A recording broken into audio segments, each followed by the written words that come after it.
Assalamualaikum warahmatullahi wabarakatuh. Sebelumnya, perkenalkan nama saya Silvana Fuada Arifa. Saya di sini akan memberitahu kepada kalian semua bagaimana sih cara mencegah COVID-19 ini. Nah, pasti kalian sering mendengar lah ya COVID-19 itu apa. Nah, bukan di Indonesia saja, di luar negeri pun atau di seluruh dunia ini terserang virus ini. Virus ini berasal dari virus corona jenis baru. Nah, kalian pasti sudah tahu lah ya, baik apa aja sih gejalanya. Nah, gejalanya itu banyak. Ada demam, flu, terus sesak napas, dan lain-lain. Nah, dan bahkan lebih parahnya lagi tuh ada yang terserang virus ini tapi tidak mengalami gejala. Nah, kalian pasti tahu kan ya gimana ngerinya tuh. Baiklah, kita lanjut ke tentang mencegah virus ini. Nah, yang pertama itu kalian harus selalu menggunakan masker mulut ya.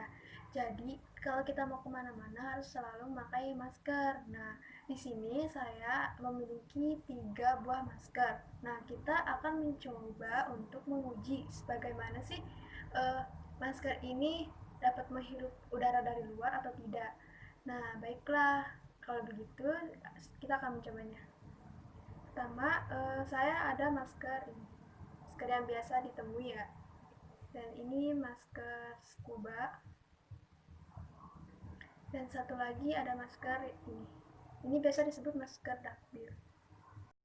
Sebelum kita mengujinya, kita harus tahu dulu bagaimana cara memakai masker yang benar.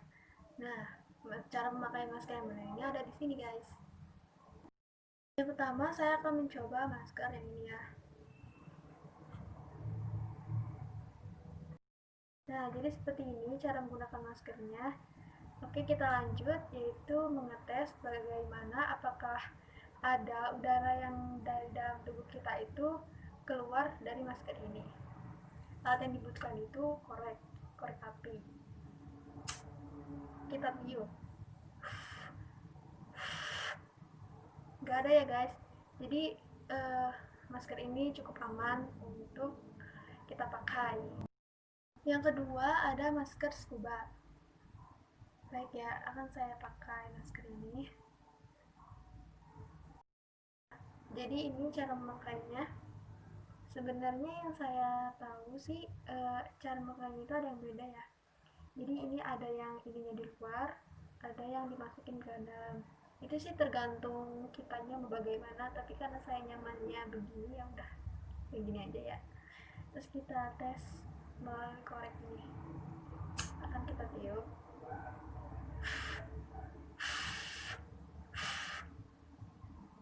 Nah, ini cukup aman sih bagi saya.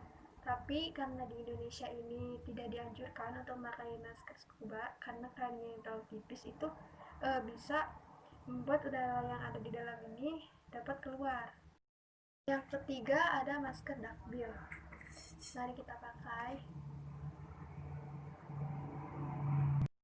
Nah, kurang lebihnya cara memakainya seperti ini ya. Jadi kita akan lanjut untuk mengetes melalui korek. Akan kita tiup.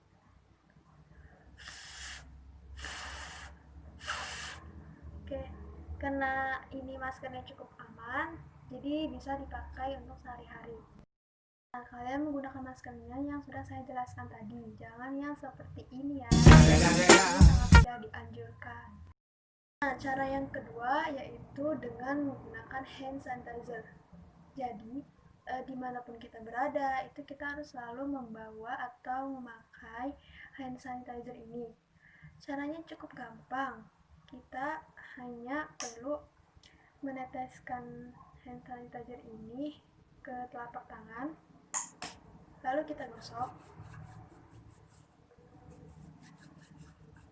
Nah, siap. Cara yang ketiga itu adalah dengan mencuci tangan. Jadi, jika kalian sudah bepergian atau berjabat tangan dengan orang lain, kita harus selalu segera mencuci tangan. Nah, bagaimana sih cara mencuci tangan itu? Ada 6 langkah cara mencuci tangan. Yang pertama adalah gosok, terus masukkan ke jari-jari,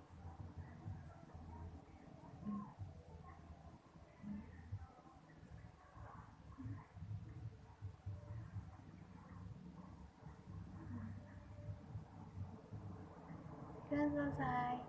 Nah, jadi cara mencuci tangannya itu kita harus selalu dengan melalui air mengalir. Jadi jangan air yang diem aja kayak misalkan kita dari gayung. Nah, kita cuci tangannya di dalam gayung itu jangan ya. Jadi harus dengan air yang mengalir. Dibandingkan dengan hand sanitizer ini, mencuci tangan dengan sabun dan air mengalir itu lebih bagus dibandingkan hand sanitizer.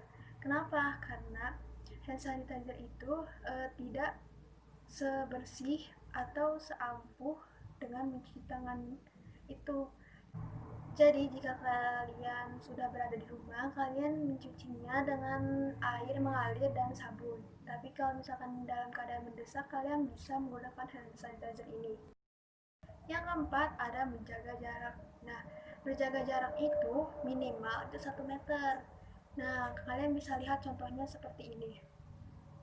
Kalian lihat gambarnya. Di situ mereka sedang mengantri dengan berjaga jarak.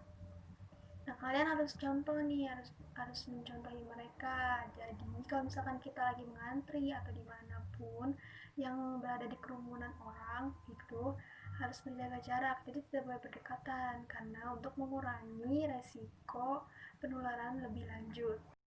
Yang kelima ada menjaga pola makan yang sehat. Nah, pola makan yang sehat itu seperti kita selalu mengonsumsi sayur-sayuran, terus mengonsumsi protein, kalsium, dan lain-lain. Karena itu sangat berpengaruh terhadap tubuh kita, apa yang kita makan itu. Nah, yang keenam yaitu adalah selalu berolahraga. Nah, olahraga itu bisa kok dimulai dari yang kecil seperti jogging di tempat, maupun yang lebih berat lagi. Tapi jangan sampai kalian terlalu berlebihan olahraganya ya, karena itu tidak sehat buat kita. Yang paling penting itu kita harus selalu menjaga kesehatan kita. Nah, jadi misalkan kita sakit nih, nah kita bisa saja terserang virus itu karena virus ini menyerang imun kita. Jadi kalau misalkan imun kita sedang tidak baik, nah virus ini dapat menyebar secara luas. Jadi usahakan kalian itu harus menjaga diri kalian itu agar selalu sehat. Dan satu lagi, jika kalian tidak ada hal yang mendesak ataupun tidak penting-penting amat itu jangan keluar ya. Karena itu kita harus memutus rantai untuk menyebar lebih luas virus ini. Marilah kita bekerja sama untuk mencegah virus ini agar dunia itu menjadi lebih baik lagi seperti awal mulanya. Baiklah, karena hanya itu saja yang bisa saya sampaikan. Jika ada kesalahan, saya mohon maaf. Saya ucapkan terima kasih. Assalamualaikum warahmatullahi wabarakatuh.